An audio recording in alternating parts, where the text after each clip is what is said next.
following is a Comfortably Zoned Radio Network production. We are back. Degraw's Yankees. I'm Ralph Tycho with the Comfortably Zoned Radio Network, and it is my privilege to introduce the host of the show, the man himself, Jack Degraw. How are you, sir? Good. How are you today, Ralph? Can't complain at all. It's my Saturday. How about that? Other people's too, I imagine.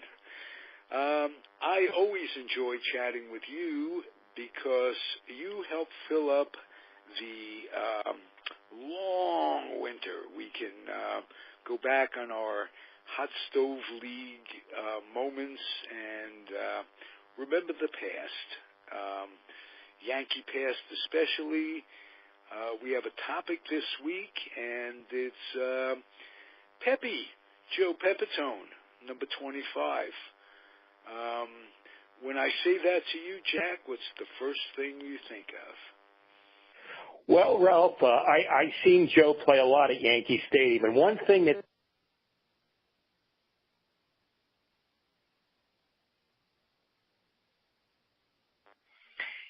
and in the first game of the doubleheader, Joe hit a 3-run home. Would you start again, Jack? Because I think I lost you for a second there. When I asked you what you thought of when I mentioned Pepitone, would you pick it up there? Okay. The first memory I have of Joe Pepitone is I went to a doubleheader when the Yankees played the Angels, and it was May 18th, 1969. And in the first game of the doubleheader, Joe hit a home run to win the game 3-1. In the second game, in the bottom of the ninth, it was a scoreless tie, and Pepe hit a home run off Hoyt Wilhelm to win the game 1-0. So 25 years later, I met him at a fan.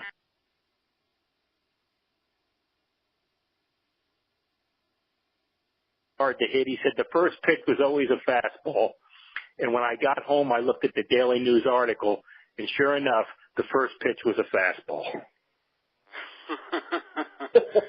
Great story.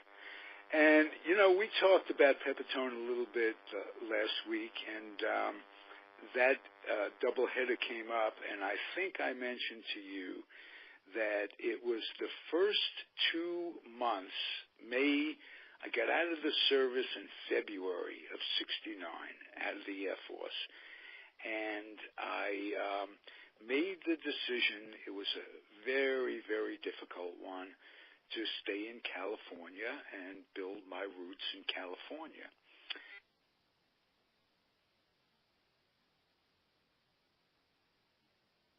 Going on in my life was that my grandfather, who was the quintessential baseball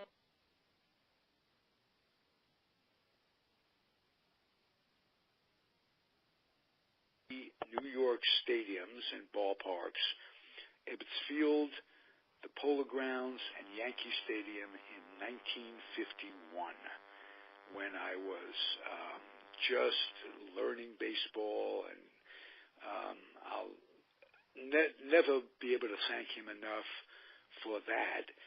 But in 1969, he was kind of reaching the end of it, and it was his beloved Giants had moved years before. He really never took to the Mets. Kind of like the Yankees, we'd go to Yankee Stadium, but he didn't seem to have the passion for it that he did when I was really younger with the Giants. Now, I call him that Sunday that you're talking about, and he was so excited. He says, wow, I'm watching TV today. Pepitone hits a home run in both games of the doubleheader. How sweet is that? Boom, boom, boom. It was the first time in years that I had really seen him enthused with baseball, and I didn't realize that he was such a Yankee apologist, let's say. He enjoyed Yankee ball more than I thought he was enjoying it, and I'll always remember that as one of my favorite phone conversations with him in his later years. So that you were at those two games, really, that's a baseball connect right there, Jack. Yeah, I mean, almost 50 years later, and I mean, it's amazing how baseball, connects generations and, creates so many wonderful memories. Yeah. Pepitone was an enigma. He was a complicated guy. Talent-wise, I think he was one of the most talented first basemen. Defensively, he was terrific. He gets a bad rap defensively because there was a ball thrown by Clete Boyer in the World Series that got caught up in a bunch of what they called white shirts. In those days, you take off your jacket at a ball.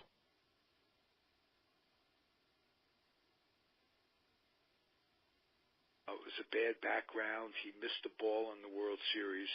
But truth is, he was a super defensive first baseman and a big improvement when he became a regular over Moose Skowron. Well, Joe won 3 Gold Gloves as a first baseman. So he was a terrific first baseman, and also he was an excellent center fielder. When Mickey went to first base in 67 and 68, Joe Pepitone played center field. And the interesting thing I found, Ralph, in 62 when he came up, he played all 3 outfield positions, left, center, and right. So, Joe had all the talent in the world. Didn't know that. There were distractions for him. I think his upbringing had a lot to do with it. He was brought up in a very rough situation. And he was also a partier by nature, a good-natured partier. He was what they called a happy drunk. I don't know if that's good or bad. Probably better than a mean drunk. But there's a story that he tells, Pepitone does, in his book, Joe, You Could Have Made Us Proud. And I'm sure it was ghostwritten by somebody. I can't think of who it was off the top of my head. I think it was Steinbeck. Pardon me? I think it was Barry Steinbeck. Okay, that could have been it. But there's a story that told that he and the Yankees and Mantle went up to play Army at I can't think of the name of the fort upstate New York a little bit. You remember at West Point, but yeah. Anyway, they had an annual exhibition game up there, and maybe you have a better memory than I. It was either Pepitone getting Mantle high or Mantle getting Pepitone high. But in either case, one of them was extremely inebriated in a nice way, and one of them hit a home run under the influence. I think it was Mantle who hit the home run. Do you have any memories of that story? Well, I do remember the story because I think Whitey Ford come in the room, and they were both Mickey and Joe were both having a good time, and I think they asked Whitey to join in, and he might have joined in too. And Joe said, he said the two of them were laughing at all these jokes, and they were just having a great time. He said he probably could have gotten to do anything. Right. That's a good story. What came about where he was traded from the Yankees? What precipitated that in particular? Well, he had a lot of financial problems and stuff, and he was diagnosed as being bipolar like later. But, he would just leave the team. He'd have some bad periods, financially he was always in debt, and the Yankees just couldn't put up with him. And so they sent him to the Astros, and and him and Harry Walker didn't get along too well. They traded him for Kurt Blefary. But then Joe went to the Cubs, and he got Leo DeRocher as a manager, and he hit over 300 one year. So, he had some good seasons after he left the Yankees.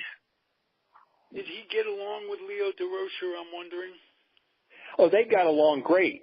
Joe said he loved playing in Chicago because when he played center field, the fans would throw styrofoam at him, and there was joints in them and stuff, and he used to put the joints in the ivory in center field. To get them later. Yeah. All right, that's a nice story right there. Years ahead of his time in some way. I remember the hairdresser thing, the hair blower. He was balding, and he had all these comb-overs for a while, and then wigs. He was a very narcissistic young man in those days. Well, the funny story, Ralph, is the Giants, they played in Yankee Stadium too, so Joe Pepitone's locker, Y.A. Tittle had it during football season. So Joe looked under the locker, and there was some Y.A. Tittle stuff, and he found Y.A. Tittle's hairpiece. And he tried it on. He says, "Oh, I really like this." So he went out and bought his own, but it's funny, he got the hairpiece from Y.A. Tittle. Y.A. Tittle. Terrific quarterback that the Giants got from the 49ers back in the day. That was the Lou Corleone trade, if I remember correctly. And the Giants got 3 or 4 great years out of Tittle. It was like the second part of the dynasty when they were really good. Well, yeah, 61, they lost to the Packers. 62, they lost to the Packers. And 63, they lost to the Bears. But for a long time, Y.A. Tittle, he threw 36 touchdown passes one year in 14 games. So he was a tremendous quarterback. Right, and they did get Del Schaffner that really opened it up. For a long time, the ends were kind of slow. Kyle Rote was a flanker. Gifford was a flanker. Getting Schaffner really helped. That was a great combination in those days for the New York Football Giants. Back in the days when you had to differentiate that today, now you say the New York Giants, all you think about is football. But back then you had to make a distinction because the New York Giants, the baseball team, was playing in the same polo grounds as the New York Football Giants. It wasn't until later that they moved to Yankee Stadium. A lot of people forget that the New York Football Giants got their start in the polo grounds. Did you ever get to see the polo grounds when you were a kid, or was that after your time? Well, I never seen a game in there, Ralph, but August 8th, 1964, the first game I ever went to was the Yankees and the Orioles, and it was Old Timers Day, and we had a park away from the stadium because they had almost 60,000 fans. But I remember walking over the bridge, and my one uncle was a Giant fan, and he pointed back. He said, "Look," he goes, "there's the polo grounds." So I never seen a game in there, but I did see the polo grounds. Nice. At least you did. What was your family like rooting-wise? You say he was a Giant fan. Were there other Giant fans? No, I mean, nobody in my dad passed away when I was a year and a half old, so I really didn't have anybody growing up who followed sports. I was just like, I just came along and I just fell in love with it. And, I'm just crazy about it and always have been. Beautiful. I want to talk a little bit about what's on tap for the Yankees in this spring training's coming up. 38 more days. What's going to happen with Machado? Are they going to sign him? Well, every day it's a new story. I mean, as of now, I don't know what's going on. One day you hear he's coming to the Yankees. Now he's going to the Phillies, and it's like, I don't know what well, we know what the big holdup is. It's money. But ordinarily, money would not be a problem for the Yankees if the boss was still alive. They've changed their financial outlook over the years with his kids taking over. Are they overly conservative, would you say? Well, I agree with him in the point that I don't think these 10-year contracts are – I'm not a big fan of them either. I think a guy like Machado, you may be giving 7 or 8 years, and then you have a buyout after the 4th or 5th season. And whatever money he's getting, I mean, it's millions. I'm sitting here drinking my 87-cent soda, and with just the endorsements from being in New York, the opportunities you have just to do commercials, you got the talk shows, and it's like the Yankees are going to be good for years. So, I mean, whatever, he could make $1 million that way. Okay. Does it get to the point, though, that a guy like that is thinking in terms of endorsements, or does he just want some guaranteed money for his family at this point? Well, it's hard to say, but right now it looks like, he's just going for whoever gives him the most money. Okay. Now, we talked over the last few weeks about the remarks that he made in the series, the fact that he ran over the kid's foot. Are they getting a punk, or are they not getting a punk? And is that playing into it? When you hear stories, does his demeanor, his personality, his being come into it, or are they just can they ignore all that? Will they ignore all that just for his incredible talent? Well, I think it definitely plays a part because, you don't want a cancer like that in the locker room. I mean, I don't care how many home runs he hits and stuff. Eventually, that could have an effect maybe on the other players and things like that. I mean, so yes, I do think it has an effect. Okay. And the next thing I want to ask you is about the Tulowitzki signing. Do you look at that as a possible, he'll be possibly the regular shortstop, or just as a piece till Didi comes back? Do you think it increases the chances of signing Machado or decreases the chances of signing Machado? Well, I don't think it has any bearing on the Machado deal. I think getting Tulowitzki was a great move. It's a no-brainer. The Blue Jays are paying most of his contract, and a guy like Tulowitzki, I mean, he was before the injury, he was a great player. So even if he goes down a level or two, he'll still be a very good player. And I think it was just an excellent pickup. And they got Gleyber Torres. He can play shortstop. They got Taylor Wade to play shortstop. So he don't have to play every day. So, maybe 4 or 5 times a week. But I'm glad they picked up the guy. And if I'm not mistaken, they re-signed Neil Walker earlier last week. I didn't see that, Ralph. I'm not really positive of that, but I'm not sure if it happened or not. Well, I may be mistaken, but I thought I saw that they were either close to terms or having made that deal. Former Met did a pretty good job with the Mets, and I think given the circumstances of the injuries, especially if they don't sign Machado, that would be a good idea. It's a possibility. Okay.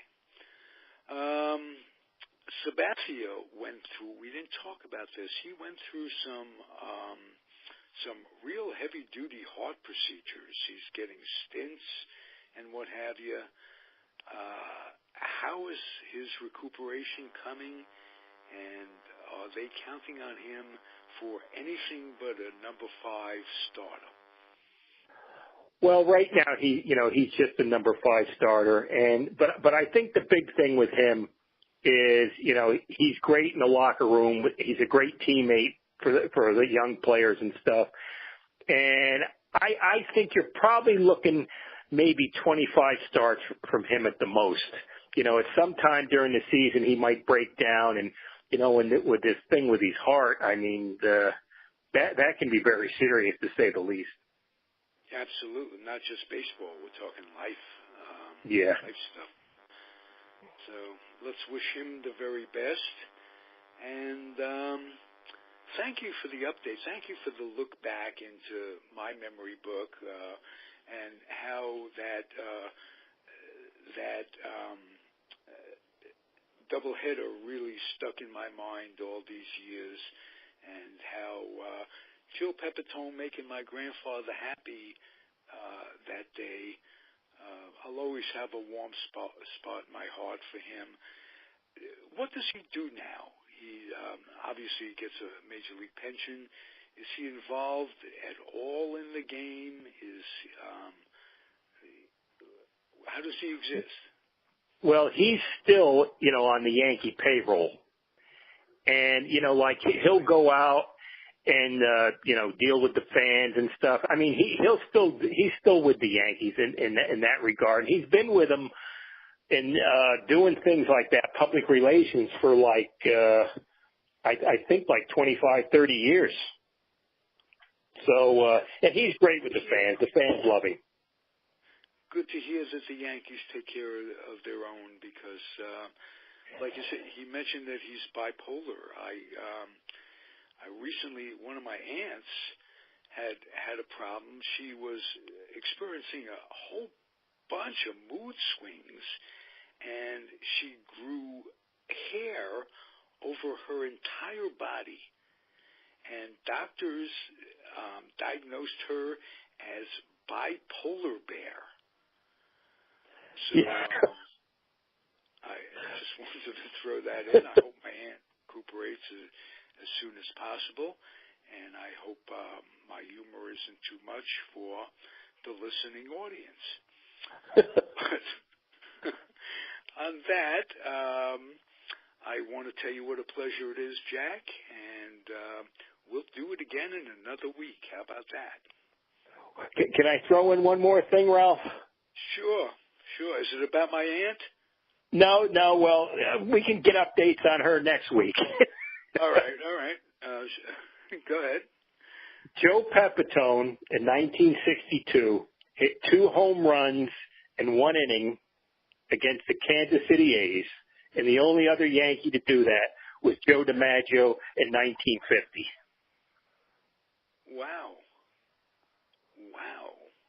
That is a great stat. 1 inning, they batted around. Yep, against Kansas City. Great stat. Nice, Jack. Thank you for a great show. Oh, well, thank you, Ralph. It's always a pleasure. I love talking about the old-timers. I actually enjoy this more than talking about the modern guys. We live in the past because the past is what we are comfortable with and what we really love. It was a simpler world back then.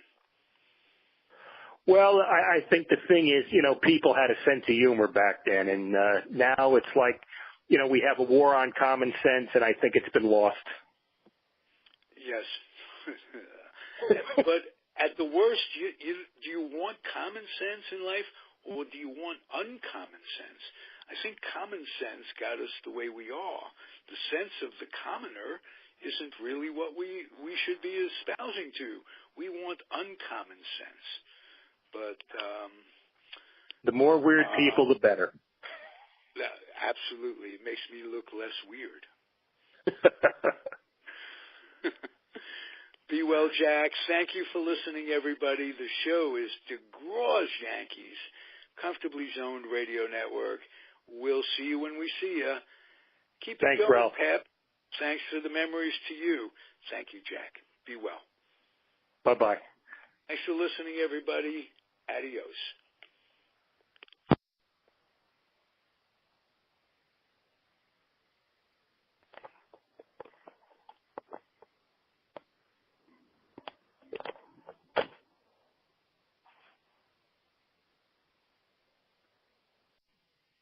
The proceeding was a Comfortably Zoned Radio Network production. Thank you for listening.